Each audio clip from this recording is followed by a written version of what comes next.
If you had $20 million to use to improve the world, how would you use it? Whoa, put down that phone. This question is hypothetical, and scheduling private concerts by U2, the Rolling Stones, Clint Black, Yo-Yo Ma, and Josh Bell in your backyard doesn't count. I checked. Back in the early 19th century, an Englishman named James Smithson had some money on his hands. Technically, he had only about £100,000, but because of inflation, that sum would be worth approximately £16 million, or about $20 million today. He could have used it to fight poverty, build hospitals, or clean up cities, but he didn't. Instead, he showed interest in an establishment for the increase and diffusion of knowledge. Smithson's gift is the reason we have the Smithsonian Institution. Smithson was not an American. In fact, he never even visited the United States. Born in 1765, he was the son of Hugh Smithson and Elizabeth Hungerford Keat Macy. The latter is particularly significant for our story because she was a descendant of Henry VII, as in the man who had been the King of England a few hundred years earlier. Thanks to her, Smithson had a sizable inheritance, and his will stipulated that the money left behind upon his death in 1829 would go to the United States if his nephew died with no children. After this nephew's death in 1835, the money passed to the United States, but it was not immediately clear how it would be used. After all, there are a variety of ways that a country can increase and diffuse knowledge. A short history from the Smithsonian Institution archives explains, initially, most Americans assumed that Smithson intended to found a university, so the debate centered on what type of school. Gradually, other ideas were introduced: an observatory, a scientific research institute, a national library, a publishing house, or a museum. The Smithsonian's Enabling Act was a compromise among these ideas, leaving out only the university. The museum component, the part for which the Smithsonian is largely known today, began with the construction of a building that has come to be known as the Castle, completed in 1855. Over the next 170 years, many more buildings were added, and the Smithsonian's collection grew to include some of the most notable objects in the history of the country and even the world: the Wright brothers' flyer, the Hope Diamond, Charles Lindbergh's Spirit of St. Louis, the light bulb that Thomas Edison used in the first public demonstration of electric lighting, and more.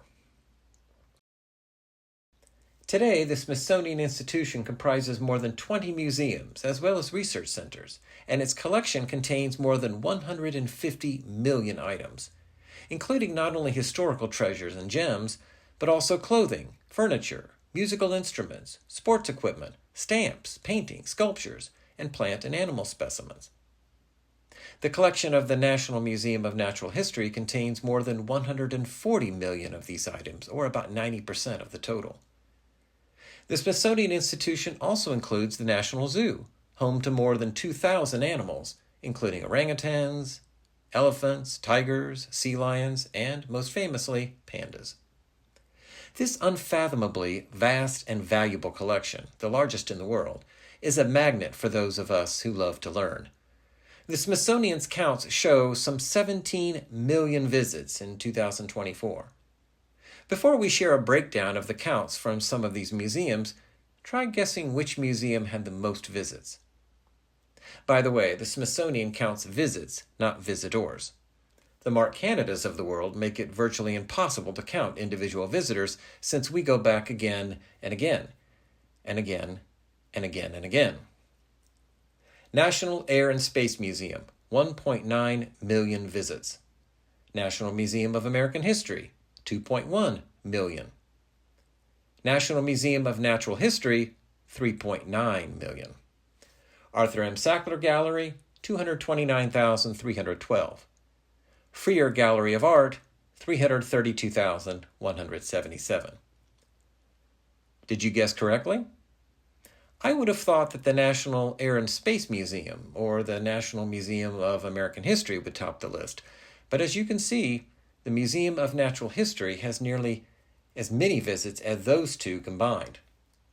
I love history, but it's nice to see in this age of artificial intelligence and virtual reality the natural world getting some love.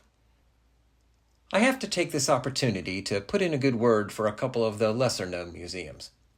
I have been to all of the Smithsonian museums listed above and several others, and my favorites are the Freer and Sackler galleries, home to paintings, sculptures, and ceramics from Asia, along with works by the American painter James McNeill Whistler, who was inspired by Asian art. I visit one or both of these galleries nearly every time I go to D.C. Indeed, I'm probably artificially inflating those attendance figures. If I lived closer to D.C., these galleries might give the Museum of Natural History a run for its money. One of these days, perhaps after my next visit, I will have to write a special column about these lovely galleries and their fascinating and inspiring art. This personal reflection brings us back to the original question. If you had a vast amount of money to improve the world, how would you use it? Like many of you, I have my own pet causes, including the elimination of poverty and war. Humans have eradicated smallpox. Why not poverty and war? I don't have a vast amount of money, as Smithson did, but if I did, I would like to further these causes. But how? The genius of Smithson's gift is that knowledge can help us address any cause. The more we know, the more we can do.